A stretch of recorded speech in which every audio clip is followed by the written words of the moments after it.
At Sly Media Productions, we offer live streaming services to companies willing to reach a worldwide audience.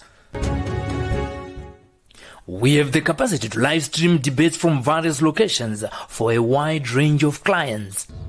And our online audience, we welcome you back. We follow them and help build Zimbabwe brand on a positive note.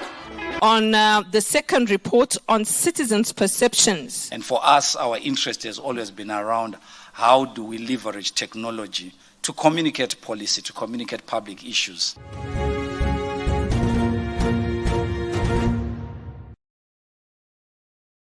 Nakanaka ruzhinji rweZimbabwe tinosangana muchirongwa chinechi ngatitaure nezvazvo. Ini ndinonzi Mukoma Sly, kuri seiko kwamuri ikokoko svondo rineri maritangawo sei weekend yanga yakadi. Nhasi tauya nenyaya muchirongwa chinechi ngatitaure nezvazvo yatiri kuti vanhu vanouya parufu kuzodya here kana kuti kuzochema, uye pamuchato vanhu vanouya kuzofara here kana kudya pasina zvipo zvinenge zvichibhadharwa. Saka kuuya kwakaita COVID toti 30 people go here even after COVID. 30 people go here even after COVID. Lekuti vanhu vazhinji vanogona kuuya pafuneral asi chinozosara chiripo kutakatasa bhuku rezvechema tinogona kuwana pasina mazita akawanda anenge abvisa mari. Kana pari pamuchato togona kuwana vanhu vakawanda vasina kubvisa mari asi vangodya chete. Asi kuuya kwakaita COVID yakachinja maitiro ezvinhu, yakachinja mamiriro ezvinhu munyika, kunyange kumabasa.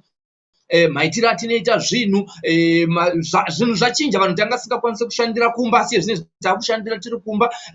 Kare tanga singakwanise kuti munotonzi tinoita meeting yebasa pari paZoom, tisina kuenda kubasa. Zvinhu zvakawanda zviri kuchinja zvinosanganisirawo kuti pamafuneral kana kuti parufu vanhu vave kunzi vanotenderwa kuenda pari kuvigwa munhu vanofanira kunge vari 30 chete. Handiti muri kuzviona zviri kuitika izvozvo nekuda kwokuti tidzivirire chirwere cheCOVID. Asi pakuchidzivirira ipapo tinoda kuziva kuti zvakaunzawo zvazvakanakira ndezvei. Hungu kare tinoziva kuti munhu ainzi achemwa kana pakazara vanhu vachiuya kuzochema.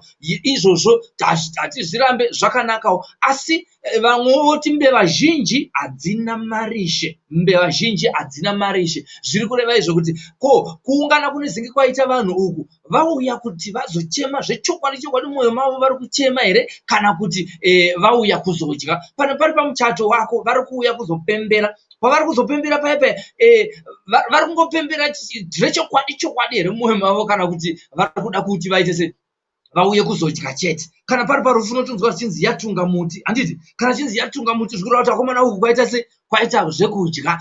Uyezve zvakare zvimwe zvinhu zvatinoona zvichirongwa nevamwe vanhu vanenge vachironga mafambisirwo ezvinhu pari parufu, vanoronga zvikuru sei vechikuru vanenge vasina mari yavainayo ndo vanoronga kuti munhu ngaende anovigwa kumusha. Asi tikati izvozvo ngatichibvisai mari yekuti bhokisi ritakurwe kana kuti ritengwe kana kuti riende kupi. Hapana chavanobvisa, hungu vakuru vedu. Asi zvine zvazvakanakirawo here izvozvo. Ndosaka tati muchirongwa chinechi ngatitaurei nezvazvo nhasi uno mangwanani ano, muchitumirawo makomenti enyu kana muri paFacebook kana kuti paYouTube. Tinokwanisa kunge tichiita sei, tinokwanisa kunge tichikanda makoments enyu tichinzwa mafungiro amunoita munyaya ine. Ngatitaurei nezvazvo nhasi uno uri musomuvhuro kudai izvi. Pfungwa dzako iwewo ndedzipi?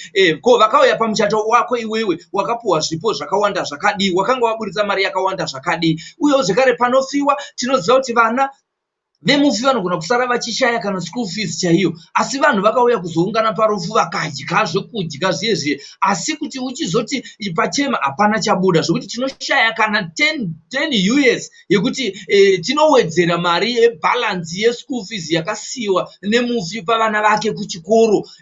Asi parufu apa vanhu vakanga vakaungana. Saka munhu ochengeta mari here yekuti agozobatsira vana vemufi pane kuti atenge chikafu chakawanda. Saka tiri kuti saka vanhu 30 vari easy kumaneja here kana COVID ichinge yaenda. Toramba zvakadaro here, toda kunzwa pfungwa dzenyu muchirongwa chanhasi uno. Toda kunzwa pfungwa dzenyu uye tichinzwa kuti matibata muri kupi. Handitika tinodayira kuti aiwaka ndakubatai nhasi uno, zvinhu zvakamira zvakanaka kwamuri ikoko. Aiwaka nhasi uno ndo musoro wenyaya vanhu vanouya parufu kuzodya here kana kuti kuzochema kana vari kuzochema tikatasa bhuku rezvipo tinoona pasina zviripo kuchema kubvisa zvipo here toda kunzwa pfungwa dzenyu pamuchato vanhu vanouya kuzofara nemi here kana kuti vanouya kuzodya vazhinji tinozoona vachicomplaina after muchato even vasina kubvisa zvipo kuti pamuchato chikafu chacho chakasingamboita ende hachina kana mbokwana hachina mufunge vakazvirongerei kana vanga vasina kuita sei vasina mari yekutenga chikafu saka tiri kubvunza mubvunzo wekuti saka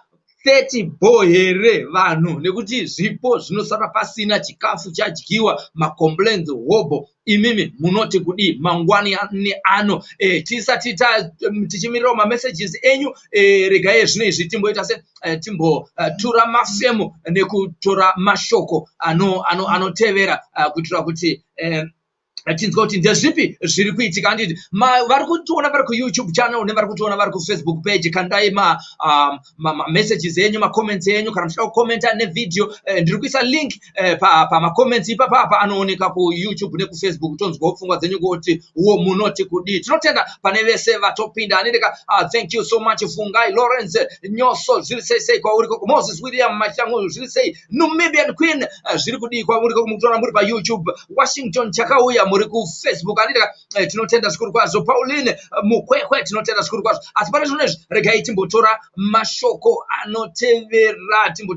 anotevera nire right zvakamira sei apapa regai timbotakata daiso tobva taenda kunotora mashoko anotevera timbotora we're just taking a short commercial break tobva tauya tichiverenga mamessages enyu zvekare handiti munoti kudii covid yakauya yakarejisa manhamba asi zvakanaka here toramba here tiri ipapo pane kuti mbeva zhinji dzingoungana asi dzisina marishe ndo musoro wenyaya nhasi unoyo regai timbonzwa mashoko anotevera we are taking a short commercial break. Welcome to Azambezi River Lodge, Victoria Falls. Nestled on the banks of the mighty Zambezi River, right on the edge of the national park, Azambezi occupies the most unique and finest spot with the tranquility and seclusion every traveler seeks. Each of its well-appointed rooms is either garden or river facing, allowing you to soak in the serenity of the environment. The award-winning restaurant Amlonga offers delectable cuisine, which includes our famous high teas. To explore Victoria Falls from this fine location, book any of our packages now. Azambezi River Lodge. Relax, refresh, replenish.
Kunguka tiri muchirongwa mangwanani ano patiri kutaura nezvemusoro wenyaya yekuti vanhu kuungana boyere anere toda kunzwa pfungwa dzenyu kuti zvakamira sei manzwa tichitora tapata commercial break apa Azambezi vane makwikwi kana kuti competition kana kuti munofanira kunge muchienda pa website pa wanditika pa Azambezi River Lodge mono shika we papapo ka mobuka mukalika link riri papapo chakuisirawo zvekare pa comments apandika munokwanisa imimi kuita se kungono buka kana mchinge mabuka munogona kuwana mukana wekuzviwanira imimi free holiday accommodation kana mchinge mabuka handitika kekutanga munozviwanira mukana wekuti mugone kunge muchiwana accommodation and buy one get one free ndo zviri kuitika wezvo zvanditika saka munokwanisa kudaro kotiwo zvekare ve WeFix vanogadzira mafoni vari muno muguta reHarare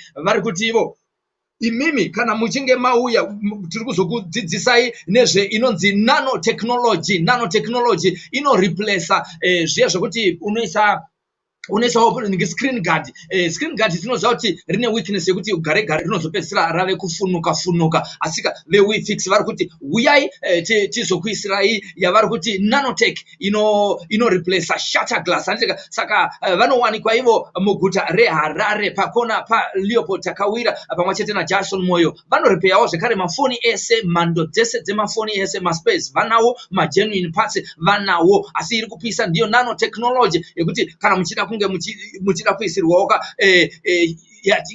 replace shutter glass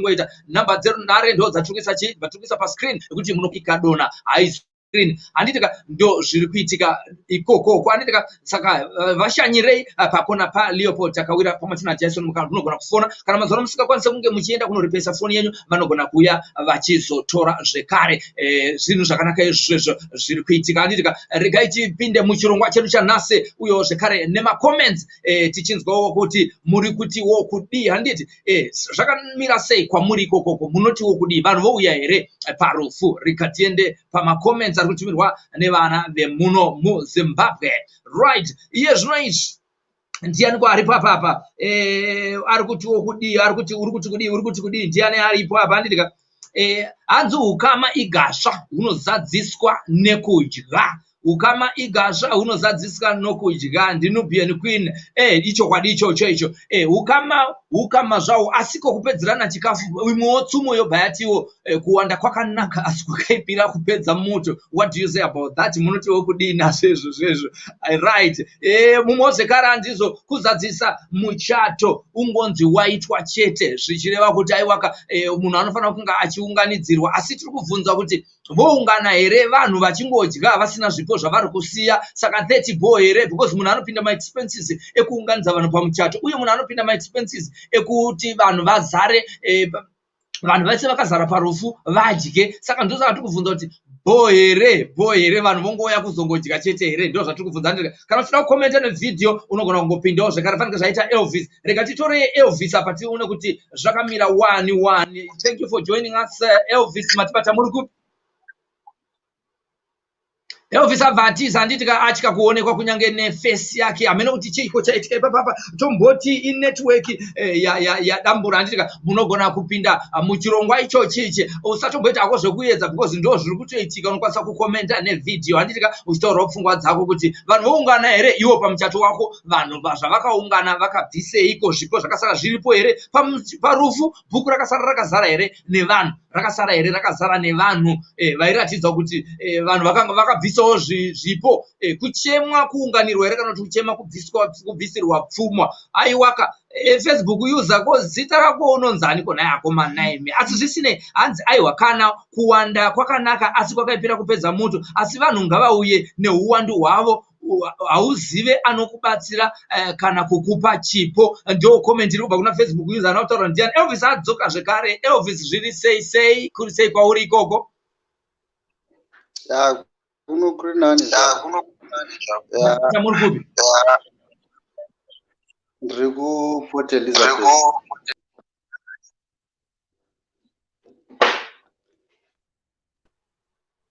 Hello sei kuPort Elizabeth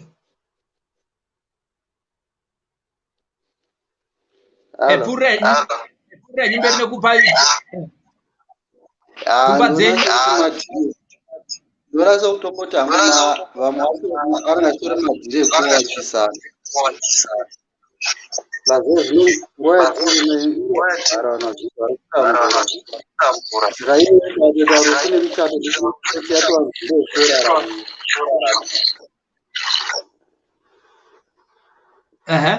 Muri kuenda muchinzvenga microphone amene muri kumbonzvenga muchienda kupi tiri kumbotadza kukunzwa anofunga pane zviri kunetsa apo andireka right zvanzi zvona fungai Lawrence Nyoso kumuchato ndoinga food chete uyo abhatara zvaanotoita abatara zvaanotoita futi kumuchato ndinoinga food chete ndo kutaura kwafungai Lawrence Nyoso asi vanhu ndosaka tiri kutaura kuti kana vanhu vakabva pamuchato vanobva vachicomplaina kuti chikafu chachiri chishoma havana mbobika chikafu chakanaka chikafu chacho chaishata zvakazoita sei saka zvikura kuti pane kasecret karipo kekuti vanhu kumuchato tunoenda kungonodya hatiende kunoita kunochema munhu ndo panonetsa ipapapa handiti right zvikanzi zvona Kule Camilo tiri kukuonai from Mozambique Blessing Bopoto zviri sei hanzi inonzi nhamo nekuti zvinenge hazvichirwadza vasara zvinorwadza vasara ndo patiri kuti vanhu zvavanouya kuzodya ipapapo ari kutofanda funeral iyoyo zvakadii kuti asare achibatsira kuchengeta vana vomufi achibvisa school fees vachiita sei vachiwana vana vachizokwanisa kunge vachiwana kuchikoro pane kupedzera mari yese parufu vanhu vakazara asi pasina chinobuda tinoziva kuti nepekupedzisira pachona tinezenge vanhu vakuita se vanhu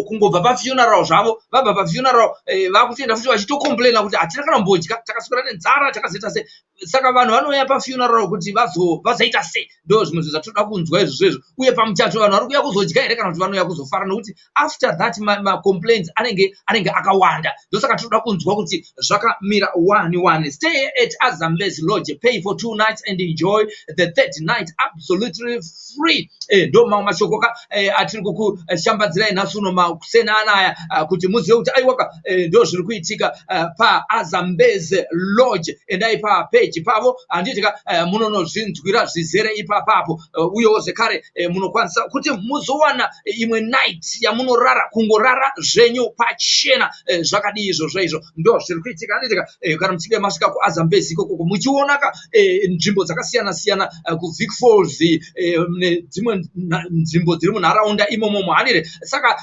itaisa izvozvo kuitira kuti zvinhu zvigokuitirewo zvakanaka holiday ino mumbotora mafemu rakatiende kumacomments timbora kuti ndiani ari kuti kudiko takamira macomments Elvis Faraingwenye rufu dai vanhu vachingoungana one day chete rinovigwa munhu at least zviri nani cause life mazuva ano yaoma ipfungwawo yaElvis Faraingwenya achibata iye ari kuona live broadcast ari kuYouTube channel yedu yaunokwanisa kungoklika chete kuti uite se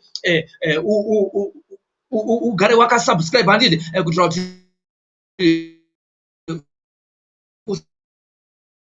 zorasikirwa nezvibati ati network iri kunesa asi comment yangada kupa ndiyo yekuti rufu dai ruchingoitwa one day chete unowirirana here nezviri kutaura Elvis unowirirana here nezviri kutaura Elvis miss me regai vadaidzombo zvekare muchirongwa chinzwa kuti vanoti kudi. Thank you so much for joining us this morning once again. Welcome to our program and you are calling us from United Kingdom. Zviri sei nhasi makadi kumkomo aiwa tiri right sereke kuri sei kwamuri ikoko kuno kuri right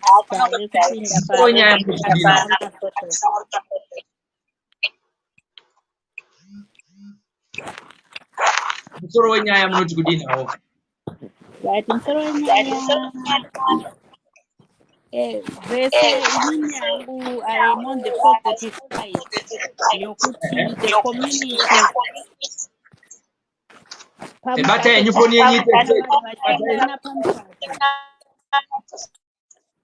havasipo pakuti vakubatsire iwe bata foni yenyu tested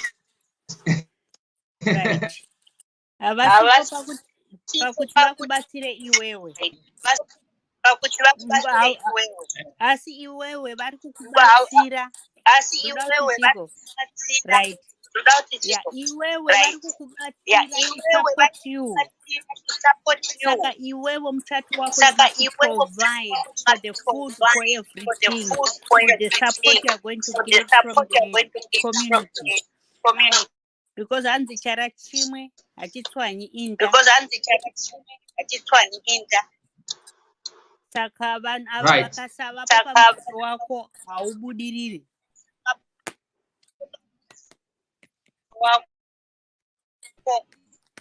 Yezve imi munogara kuUnited munoziva kuti vanhu munogona kuenda kumuchato muri 4 muchati murume nemukadzi uye pa paita mawitness ako maviri motochata chinonzi muchato itsamba here kana kuti kuungana kwevanhu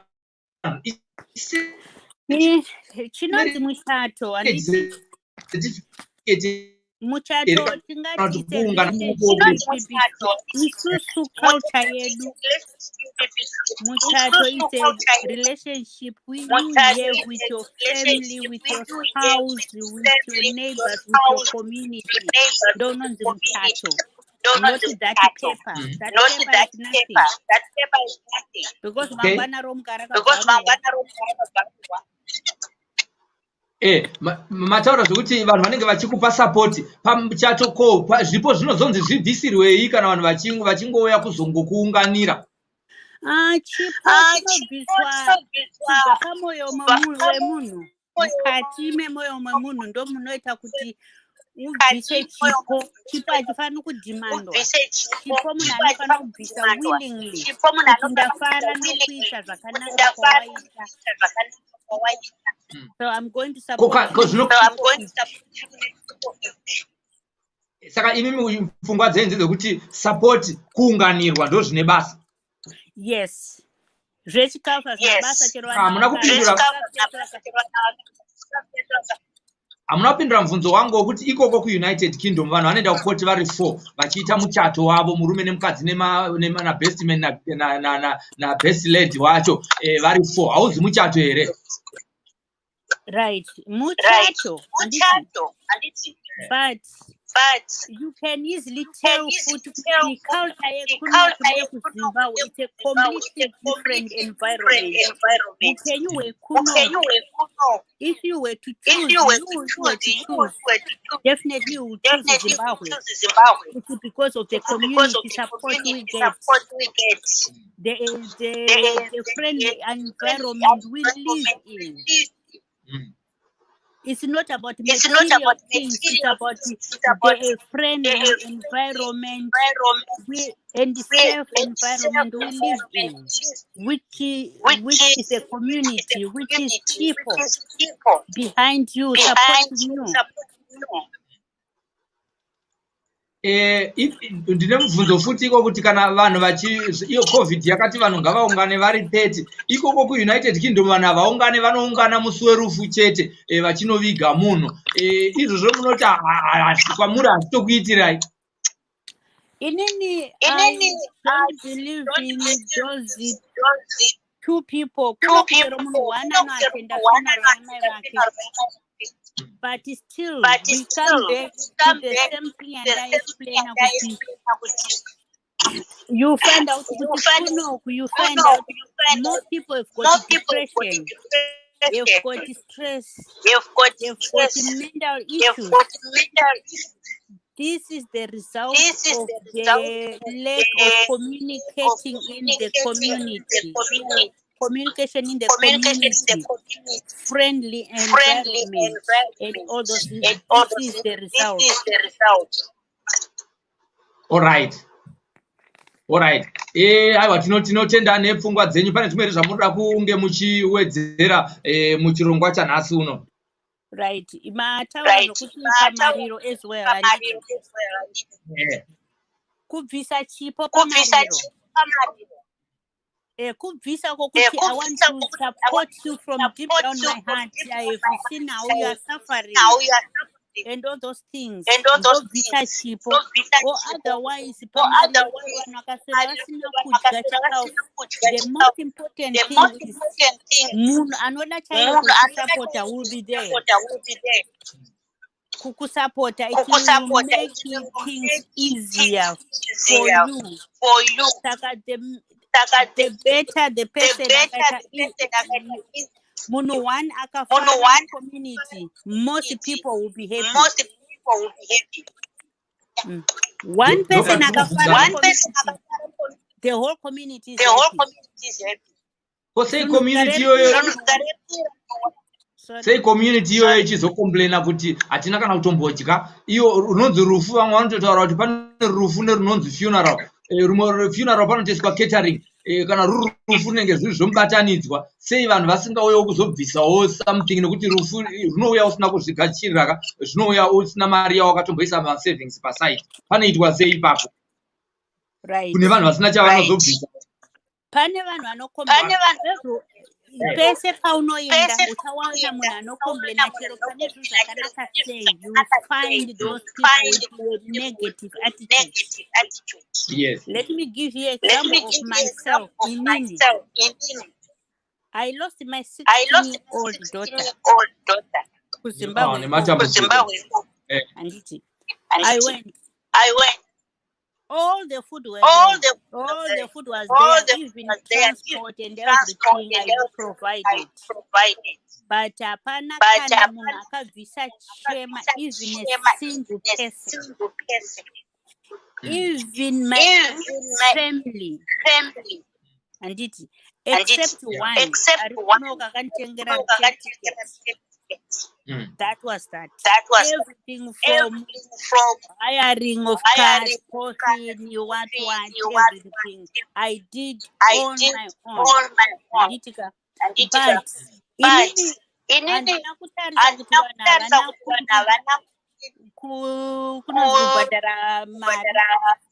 ndakatarisa rudo rwevanhu vakauya though most of them I never met them, anditi, but vakaunganiwa vanhu vikafamba musha. So that ndatofanira kutarisa community, not kudya or material things.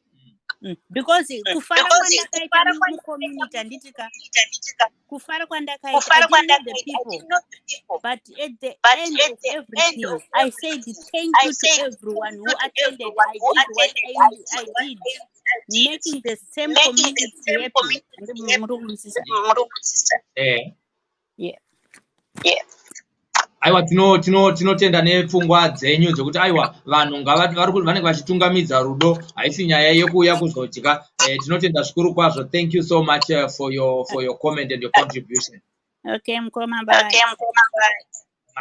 for the live stream of the mama family.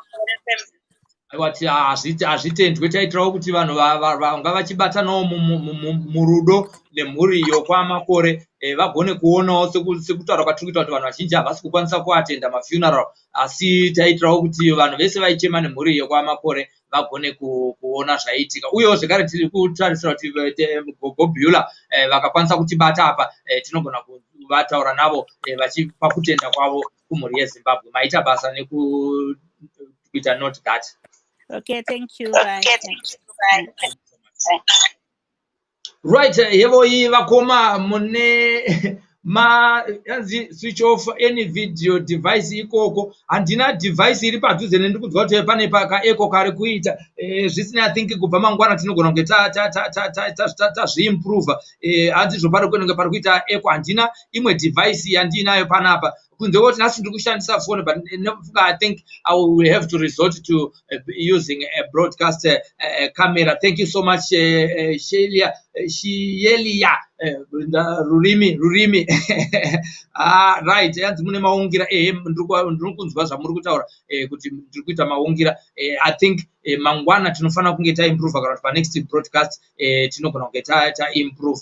Munoti kudii nenyaya yataura naGoti mafunga yekuti aucheme kana usina kudya. Handi kuchema kunonetsa, kuburitsa misodzi kunonetsa kana usina kudya, usina kuzvirovera pasi. Umwe mubvunzo ndewekuti vanhu vari kuzoungana kana munhu uchizenge wanzi munhu ashaya ari mupenyu, hapana kana visitor yaiuya kuzokuona kunyange dziri hama.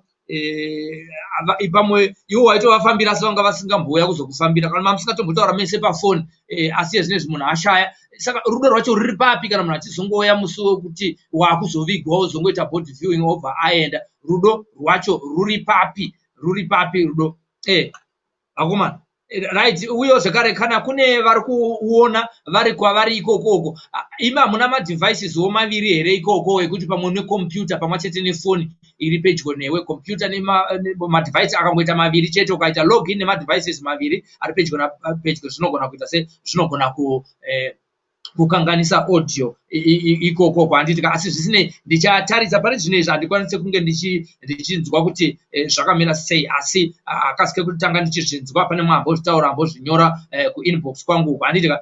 Thank you so much Shielia kukorea ikokoko kuri sei nhasi uno, kuri sei ikokoko. Tiri kubvunza nhasi uno musoro wenyaya watiri kutaura nezvawo ndewekuti vanhu vanouya parufu kuzodya here kana kuti vanouya kuzochema uye pamuchato vanhu vanouya kuzofara here kana kuti vanouya kuzodya. Saka isi tiri kuti covid zvayakaintrodusa kuti vanhu 30 parufu chete, toti 30 boy here parufu, vanhu voramba vachingoya vari 30 chete here parufu. Zvinoita here izvozvo? Toda kunzwawo pfungwa dzenyu kuti imimi munoti kudii tiri muchirongwa chinechi mangwanani ano. Ngatitaurei nezvazvo zvikanzi aiwa madevice kuno hapana nditori pari kutoshandisa ma-earphones. Thank you so much for noting that. We will look into it. Handitika tiri kutaura nezvokuti vanhu vanouya parufu kuzodya here kana kuti vanhu vanouya kuzochema pamwe chete nemi kana kuzora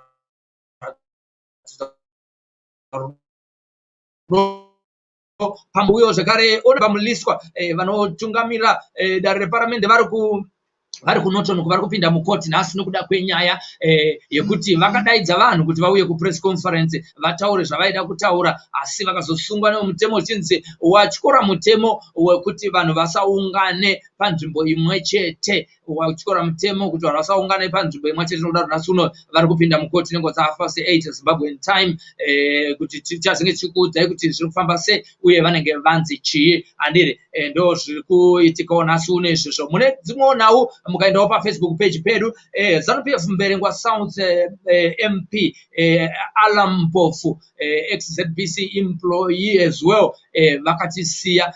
Tiri kuchema pamwe chete nemhuri yavo kuti ivanyaradze panguva inoyi. Mhuri yavo yakarasikirwa nababa, yakarasikirwa nasekuru, yakarasikirwa nabreadwinner, yakarasikirwa nehama nebrother nemukoma nemunin'ina.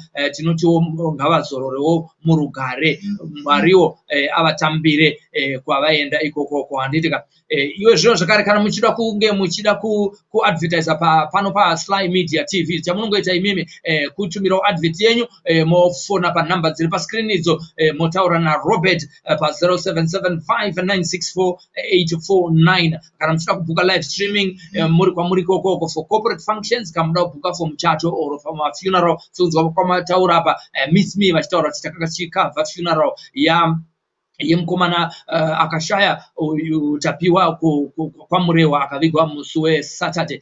Tinokwanisa kunge tichizviita izvozvo zvekuti vasiri kukwanisa kutravela vachiuya muno munyika yeZimbabwe kana kuti kubva kune dzimwe nharaunda vanokwanisa kuona vari kwavari ikokoko. Tichikupai live kana zvichizenge zvazoitika panguva iyoyo kuti munenge muchida maservices iwayo, ndo nhamba dziri pascreen dzamunokwanisa kunge muchitifonera muchiudzwa kuti zvakamira sei. Kana une nyaya iri kupisa yauda kuti kurukure nezvayo handitika, kana uri muimbi uri artist uda kuti kuite interview semunhamba idzozi dziri pascreen ukafona ukatumira message ukaita WhatsApp unokwanisa kutaura zvakare naRobert omudza kuti aiwa kandine maadverts andinawo andinoda kuti apoti achibudawo paSly Media ipapapa. Zvinogona kuitika tine nhau dzinonge dzisingabude paYouTube kana kuti paFacebook dzamunokwanisa kunge muchiverenga kuFacebook page kwedu ari malinks handitika achikuendesai kuwebsite. Masvika kuwebsite koko munosvikona kuine nyaya dzizere handiri slymedianews.com slymedianews.com kwamunoverenga nhau in text handire munokwanisa kunge muchinoona nhau dzakawanda ikokoko handitika. Pari zvinezvi regai timbotura zvekare mafemasi tisati taenda zvikanzi vanhu ngavauye kuzochema vehukama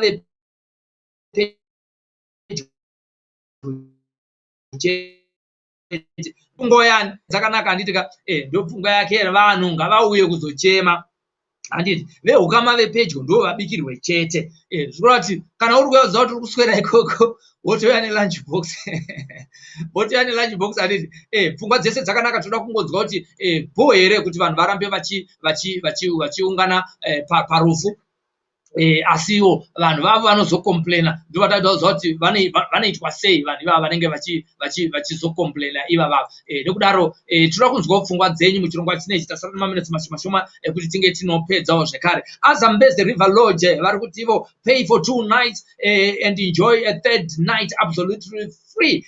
Nekudaro endaika palinki ravo rataisa pamacomment section ipapapa munoclicka link iro rekuti unoona kuti zvakamira sei zvese zvaunoda kuziva marenge nezveAzambezi River Lodge zviri ipapo zvekare handiti. Pane zvinezvi regai timbotura mafemo handiti tichikupai mashoko anotevera.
Right, Edma Fashions vari kuti ivo uyaika muzozvionera mucheno vanhu vane weakness yekuchena. Edma Fashions vari pa Big B Mall muBelvedere along Bishop Gao pane Choppies apo pane machechi akati wande pane Christ Embassy pane Zayoja apo ipapapo ndo pavari pa Big B Mall pamusoro peChoppies munokwanisa kunge muchinozvionera mucheno wavainawo unobva kuItaly unobva kuUnited Kingdom unobva kunzvimbo dzakasiyana siyana kunze kwenyika ikoko. Bhutsu dzirimo dzevakuru nevadiki, hembe dzemadzimai dzakawanda zvekuwanda zviya Isaraude, hembe dzevechidiki ava haikona kutaura Isaraude dzakazara dziri ikoko. Nekudaro vasvikirei paBig B Mall along Bishop Gao uchibva nekuna Rekai Tangwena kunoku kune Depot kana kuti kune Dairyport uko ndo kwaira ndiko chingosvika pashopping center yakanzi the Big B Mall kunokwanisa kunosvika pa Edma Fashions kuti muzvionereka imi mune weakness yekuchena munongosvika mongosvikokwira masteps mokwira pamusoro makwira pamusoro munongotena right matena right munobva mapinda kushop yekutanga iri ku right ndo pa Edma Fashions. Welcome to Azambezi River Lodge, Victoria Falls. Nestled on the banks of the mighty Zambezi River, right on the edge of the national park, Azambezi occupies the most unique and finest spot with the tranquility and seclusion every traveler seeks. Each of its well-appointed rooms is either garden or river facing, allowing you to soak in the serenity of the environment. The award-winning restaurant Amlonga offers delectable cuisine, which includes our famous high teas. To explore Victoria Falls from this fine location, book any of our packages now. Azambezi River Lodge. Relax, refresh, replenish. At Sly Media Productions, we offer live streaming services to companies willing to reach a worldwide audience. We have the capacity to live stream debates from various locations for a wide range of clients. and our online audience, we welcome you back. We follow them and help build Zimbabwe brand on a positive note. On the second report on citizens' perceptions. And for us, our interest has always been around how do we leverage technology to communicate policy, to communicate public issues.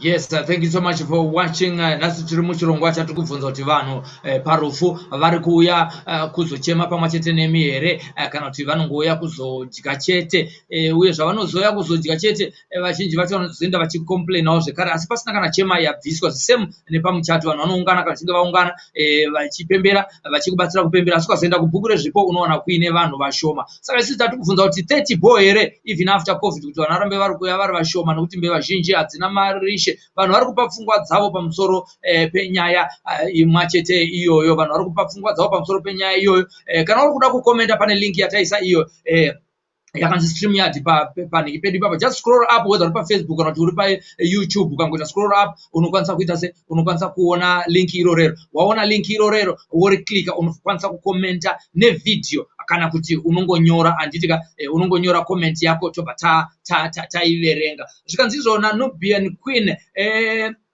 right zvikanzi the other importance of people gathering on either weddings or funerals, ensuring community access to information, strengthen the community and improves the democratic process, knowing rights. Anzi munenge muchiri kutandadzana hakusi kungoungana chete asi pamwe muchitandadzana ipapo munenge muchikurukurawo muchitaurawo zvakasiyana-siyana muchinzwisisanawo muchidzidzisanawo zvinhu zvakasiyana-siyana. Moses William Fungai Lawrence Nyoso zvese kozi pakasadyiwa foshoro haisimuke imwe nyaya but panofiwa paipa tinoziva kuti kune hama dzinouyawo vari munharaunda vaakutozikanwawo zvekare futi kuti ndo vanochera makuva emunharaunda emozvikanzina Moses William Mahlangu vanhu vanofanira kutodya nekuti vanenge vachiitawo basa parufu ipapo vachichera gomba remufi nekudaro vanofanira kutodya kuti foshoro igone kuroveka ndika Shielia in Korea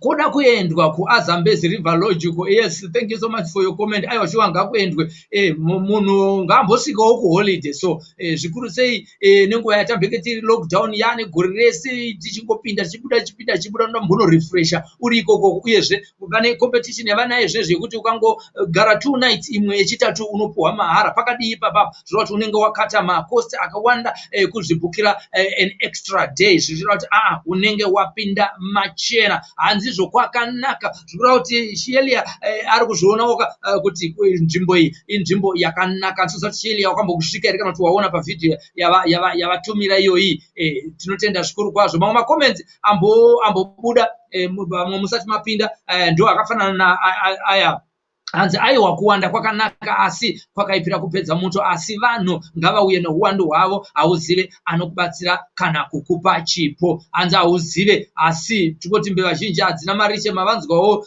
Miss Nubia vachitaurawo zvakare kuti parufu rwavo rwemwana wavo paakashayika hapana vanhu vakabvisa chipo kunze kwomunhu akavatengera return ticket vamwe vazhinji vakangoya aiwa kudya kwakadyiwa zveshuwa tozvireva zvinhu hanzi hakudya angoti kudya chete ndo message yakewo iyoyo kudya basi ani zviri kuitikawo zvakare munhau paslymedia.news.com Bebe has rejoined MDC alliance from MDCT inotungamirirwa naHonorable President Monzora vanova vakakunda musarudzoka yakaitwa ku HICC uko vachisarudza mutungamiri anoreplesa vaMorgan Tsvangirai ndo vakuitungamira iye zvinezvi MDCT uyewo zvekare Honorable Bebe vakadzokera ku MDC alliance ikokoko uye vari kunzi vakaenda nemasupporters avo ekunkai South constituency kana variko vachizvinzwa ngavatibate tinzwe kuti chiko chiri kuita kuti vanhu vakrose mabridge vakabva kupati voenda kupati saka pane pati chaiyo here iri right pane pati chaiyo iri right here nekuti ungoona vanhu vari kungochinja mapati vakamboenda kune iyi vomboenda kune iyi vomboenda kune chinezenge chambochinja uku kana chichashaika uku tinozoda kunzwa pfungwa dzenyu mune chimwe chirongwa rega tiende kumacomments andika tinonzwa Shielia. Right, handisati ndatoonawo zvangu just on the advert.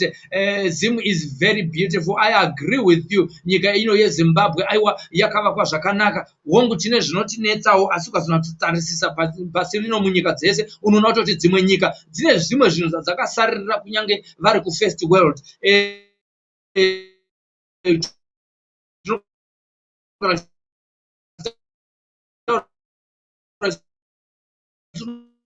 Kunosvika kuAmerica uripo kuno kuZimbabwe manesi zazazi vanenge vakawanda asi mushonga kunenge kusina, but result inenge ingoripo ndere kuti munhu haawane the best care service that they are supposed to get as a patient, whether in United Kingdom, in the first world, or in Zimbabwe. The results are the same. Mushonga uripo asi hapana anopa kana kuri kunze kwenyika ikoko. Kuno kuZimbabwe vanopa varipo asi hapana mushonga wekupa kana jekiseni rekubaya pane pasina unotonzi uya nedrip rako kana kuti uya neningirikini yako uya nematablets ako ndozvimwira matablets unototumirwa vanhu kuti ngawa kana chikafu chaichi zvinogona kuti muhospital hamuna zvese matambudziko anenge achisanganika nawo. Mamwe nyika dzine maindustries asi vanoshanda ikoko havana. Saka imwe neimwe nyika ine matambudziko asi Zimbabwe nyika yakatinakira. Kana ini Zimbabwe ndinoida sekutaura kwawaita Shielia, ndinoida Zimbabwe ndinoifarira. Aiwa ini ndakambogara kuUnited Kingdom ndikati sarai zvenyu nechando ini ndakudzokera kuzuva kumusha kwedu kuZimbabwe. Tasara ne14 minutes kuti tipedze chirongwa chinechi. Andika tasara ne14 minutes takati kukuzivisai zvekare kuti kana muchinge muchikwanisa kunge muchikomenta nevideo munogona kuzviita muri kwamuri ikoko munogona kupinda pachirongwa comment section iyo iri paYouTube nepaFacebook ndo pandiri kuisa iyo link yaunokwanisa kuti ukaklika iyoyo unobva wapinda nevideo tototanga kunge tichitaura. Ndo zvatinokwanisa kuitawo futi kana uine zvatinoura tikuinterview uri artist uri kwauriko kana uine nhau iri kupisa yaunda kuti kuri kure nezvayo tinogona kunge tichikuita interview uri kwauri ikokoko. Tinongokutumira link saizvozvizvi. Hata kutumira link ukangori click hapana password inodiwa. Vapinda vanokuudzai kuti aiwa zviri nyore zvekuti. Asi kana mapinda ndiri kukumbirawo kuti kana muchinge mapinda munofanira kunge musina kumisa foni yenyu sezvizvi. Munofanira kunge musina kumisa foni yenyu sezvizvi. Asi kuti munofanira kuisa yakadai so yakaita landscape. Ndio yatoti landscape iyi. Munofanira kunge muchipinda muchirongwa makaisa pa landscape. Kana maisa pa landscape munobuda kuno kumapa white screen isina ma black lines anenge achioneka right neku left kwangu. Ndo zvinoita kuti zvibude zvakanaka. Asi kuti zvigone kuita izvozvo ukaenda pama settings ako paya paoneisa panowanikwa ma icon yekuisa flashlight, panowanikwa icon yekuisa wifi, panowanikwa ma icon akasiyana siyana. Ipapo ukasvika pane ka button kakanzi auto rotate ukakaklika ikakawo zvinova kuti paunozopinigura foni yako wakuidai inobvuma kana wambenge watanga wakadai so. Saka kuti upinde muchirongwa unogona kunge wakataibata sezvizvi. Tiri kudzidza ka technology yakauya zvachose hapana kwairi kuenda iripo kuti itiitire kuti zvinhu zviite nyore. Tasai zvinezvi tiri kungotaura tichionana zviso, vamwe vari kure vamwe vari kunzvimbo dzakasiyana. Uri kuda komenta here nevideo kana kuti uda kunyora iri comment kuYouTube nekuFacebook page mese muri kutiona. Tinodara kuti aiwa muri kutiona zvakanaka asi tanzwa kuti tiri kuita echo tinoda kuimprove on that. On our next broadcast we'll make sure that we have that solved kuitira kuti tinzwanane zvakanaka pasave nemaungira. There is no place like home. That's very true. Mukoma zviri kunzi izvo kuno Nubian Queen, zvikanzi kumusha kwakangonakawo zvako. There is no place like home. Yes, I had a feeling of being a minority when I was in United Kingdom, even when I was at college, when I was the only black guy in the school, in the class, not in the school, in the class. It was kind of very difficult and new to me. But ndakafunga kumusha ndipo ndakazoona kuti zvakaoma zvakaoma zveshuwa. Kana minority ndipo ndakazoona kuti akona kupota uchidzvanyirira vanenge vari minority panguva ino kuti newewo usina mbozvifungira unogona kupedzisira minority. Zvozvati vamwe tori kuAustralia vari kuCanada community kwaanogara vatonzi ndiye black chete ari kuarea yokuno unotombofila kamwe kaufila kao out of place but ukakwira ndege wakudzoka kumusha so uchingosvika kumusha uchilenda paairport yeZimbabwe amheno kama ka fresh air kaunongonzwa so uchipinda munyika yedu ino yeZimbabwe kana kuti uchibva kuSouth Africa ukangokrosa border kana kuti kwamutare uko Nyamapanda ukangokrosa border chete kupinda muZimbabwe amheno kama kamhepo kaunongonzwa so I love this country, I love Zimbabwe. Ndosaka veAzambezi vari kuti kana muchinge mauya uyai muzonyanya kufila kunatsinzwa ka atmosphere kanowanika muri palodge pavo muchiona kwa Victoria Falls zvakasiyana siyana zvinenge zvichiitika ipapo mabedrooms acho maaona nzvimbo yacho yakanaka zvekunaka zviye nzvimbo chete yasara inofanira kunge ichiendwa iAzambezi Lodge ndokunofanira kunge kuchiendwa handitika ndokuda kuti kutaura nezvazvo regai tibva mukana uno wokuti tikusvitsei kuAzambezi Lodge ikokoko nemuchadenga handitika regai tiite saizvozvo titange tabvisa zveduka bhana riri pana macomments ari panapa tipinde nebhana riri clean handere tione kuti zvakamira sei kwamuri ikokoko tichipanana pfungwa dzekuti vanhu vouya here kumuchato kana kuti vogara kumba ndonyaya dzatiri kubvunzana idzodzo nekuti mbeva zhinji hadzina marishi vanhu vazhinji vari kungoya kuzodya uye vachicomplaina asi chabuda hapana bhuku rezvipo rinenge risina vanhu uye zvekare bhuku rezvipo kumuchato rinenge risina vanhu ngatimbotora mafemo chinzwa mashoko anotevera kubva kuvasawira veAzambezi Lodge. Welcome to Azambezi River Lodge, Victoria Falls. Nestled on the banks of the mighty Zambezi River, right on the edge of the national park, Azambezi occupies the most unique and finest spot with the tranquility and seclusion every traveler seeks. Each of its well-appointed rooms is either garden or river facing, allowing you to soak in the serenity of the environment. The award-winning restaurant Amlonga offers delectable cuisine, which includes our famous high teas. To explore Victoria Falls from this fine location, book any of our packages now. Azambezi River Lodge. Relax, refresh, replenish.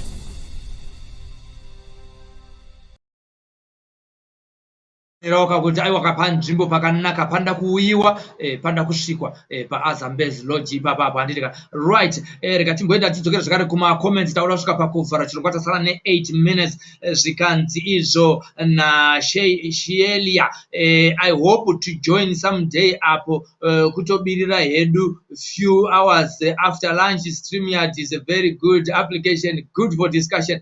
Thank you so much. Ndio zviri kuitika handitika yes, we are in a global village. Wherever you are, we can discuss things as if we are in the same studio. Pasina kana dambudziko. Thank you so much for your comments. Ryan zanzi takusuwa kumba manje aiwa hadzi uyai kumusha uyai airport takavhura uyai kumusha vedu we muzoona hama neshamwari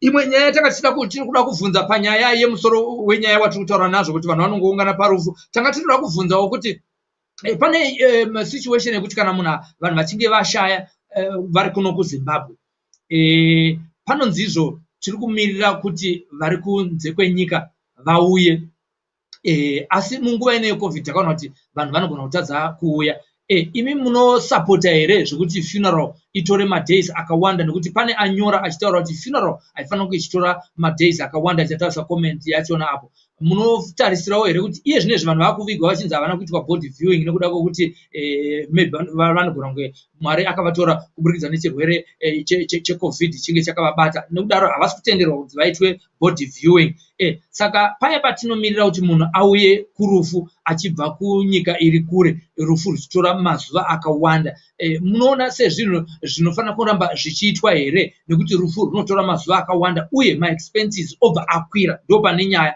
kuuya kwake nekuzochema tiri kukunzwa asi maexpenses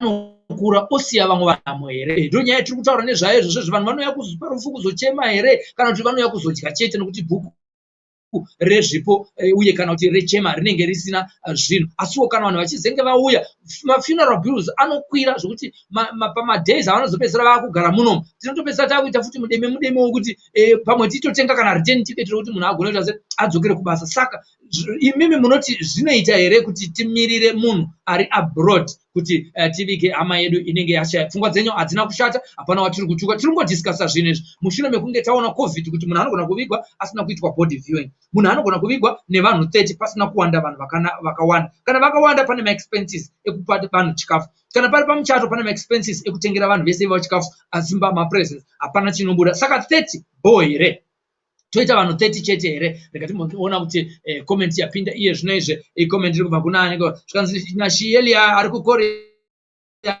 andika sure vakoma will look into your visa process, right? Zvakanaka zvakadaro ko isusu toda kana tisina kuuyawo ikokoko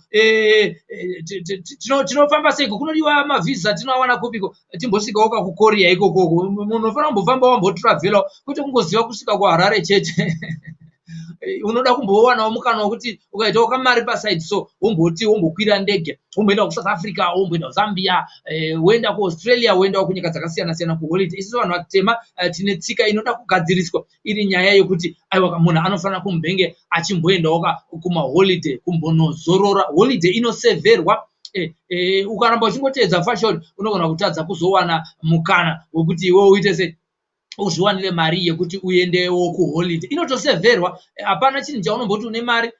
Rent inoseverwa kuti kupera kwemwedzi weibhadhara, kuenda kuholiday kunoseverwa, kutenga mota kunoseverwa, kutenga imba kunoseverwawo zvekare.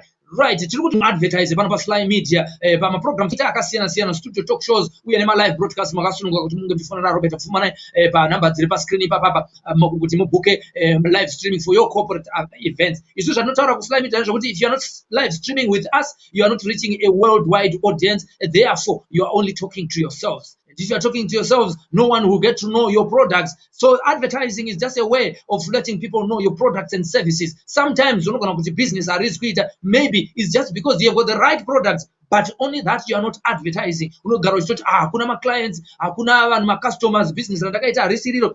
Wakambo advertise here, vanhu vari kuziva zvauri kuita here? Kana uri abroad, vanhu vari kuziva here kuti unoita zveshipping, uchitumirisa zvinhu kuno kuZimbabwe vanozviziva here? Kana uri muno muZimbabwe, vanhu vari abroad vanoziva here kuti uri kuchera maboreholes padzimba dzevanhu? Vanozviziva here kuti muri kusupply masola padzimba dzamagetsi achiri kunetsa muZimbabwe? Vanozviziva here? Havagoni kuzviziva kana musinga advertise. Sly Media through the number on your screen, they are offering you a chance to advertise your products and services to the worldwide audience that we reach. We have 217,000 followers here on Sly Media, though we are targeting 1 million, and we also have 49,000 on our YouTube channel. Those are the opportunities that you can use to advertise your flyer, to advertise your video. We also have a website which is running on the scroll down there, where you can also read many news. We can also put your advert on that website. Our website slymedianews.com. ikoko munoona news dzimwe dzamusingaona kuFacebook nedzimwe dzamusingaoneka kuYouTube. Nekudaro vanofarira zvekuverenga ikoko ndo kwamunokwanisa kunge muchinodziverenga. Nasara ne3 minutes chete, saka ndikupai mashoko aya nekukuzivisai zviri kunge zvichiitika. Nditi iyo iri pascreen ndo website yedu slymedianews.com, slymedianews.com. Tenge chikupai zvekare mashoko achanga achibuda ari kuscrolla pazasi apa ekuti Honorable Themba Mliswa na 8:30 vachange vachipinda mucourt nenyaya yekusungwa kwavakaitwa vachiita press conference kumba kwavo, vakanzi zvone mutemo waunganidza vanhu vakawanda vasingatenderwe munguva ino yecovid, waunganidza vanhu vakawanda vasingatenderwe munguva ino yecovid. Tichipedzisa chirongwa rakataura kuti macomments aripo ndeapa andika right. Anzi zvona Shielia anzi use tourist visas, easy to get, zvakanaka. Tichauya wakatiri matororo ikoko. Yes, one of our wonderful viewers here who logs in time and again is saying it depends who has passed on in the family and what is important. Does the person stand for us as well? What I can say is grieving is personal. Some presents make a very big difference. Yes, kuuya kwevanhu vazhinjiwo kunoitawo kuti aiwaka hanzi ticheme tiri pamwe chete. Anditi aiwaka ndinopa kutenda zvikuru kwazvo necontribution yenyu yamatipa nhasi uno tiri muchirongwa chinechi panapa paSly Media. Uyo zvekare vari kudoka kuti vagadzirirwe mafoni, tiri kutaura kuti endai paWebFix vari pakona paLeopold Takawira. Uyo zvekare naJason Moyo vari kugadzira mafoni emhando dzese uye nefirst class service uye nesecurity. Ukasiya foni yako paunenge waisiya ipapo hapana chinoitika kwairi, unoiwana. Uye tiri kuramba tichiti vanhu endaika ku lodge uku anditika muchandiregera rekanibvise ndingirini ku lodge uku kana muchinge masvika ikoko aiwa muri kupuhwa mukana wekuti mugozogara extra night kana muchinge mabhuka 2 nights. This competition is still running. This offer, not competition, this offer is still running. Anditi nekudaro muri kunzi svikaika ikoko kana muchinge masvika ikoko munozopuhwa 1 night free paAzambeze River. Tinotenda zvikuru kwazvo nekutsigira kwamaita chirongwa chinechi chanhasi uno. Andika tosangana zvekare mune zvimwe zvirongwa. Inini ndinonze Mukoma Sly, ndinokufarirai zvikuru, ndinokudai zvikuru. Takubuda chinzwa mashoko anotevera. Thank you so much. May God bless you. May your prayers be answered and may God continue to shower you with the blessings in your life. Vanemina mato yavo yavakanamatira toti Mwari ngaakupindurei kuti Mwari arambe achinamatika nguva dzose uye mupuwe matestimony gore rino kuti Mwariyo varazviratidze mukati meupenyu hwenyu kuti zviratidze kuti Mwari achiri kunamatika, zviratidze kuti Mwari achiriko, Mwari ari kuita minana zuva nezuva mukati meupenyu.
Welcome to Azambezi River Lodge, Victoria Falls. Nestled on the banks of the mighty Zambezi River, right on the edge of the national park, Azambezi occupies the most unique and finest spot with the tranquility and seclusion every traveler seeks. Each of its well-appointed rooms is either garden or river facing, allowing you to soak in the serenity of the environment. The award-winning restaurant Amlonga offers delectable cuisine, which includes our famous high teas. To explore Victoria Falls from this fine location, book any of our packages now. Azambezi River Lodge. Relax, refresh, replenish. At Sly Media Productions, we offer live streaming services to companies willing to reach a worldwide audience. We have the capacity to live stream debates from various locations for a wide range of clients. And our online audience, we welcome you back. We follow them and help build Zimbabwe brand on a positive note. On the second report on citizens' perceptions. And for us, our interest has always been around how do we leverage technology to communicate policy, to communicate public issues.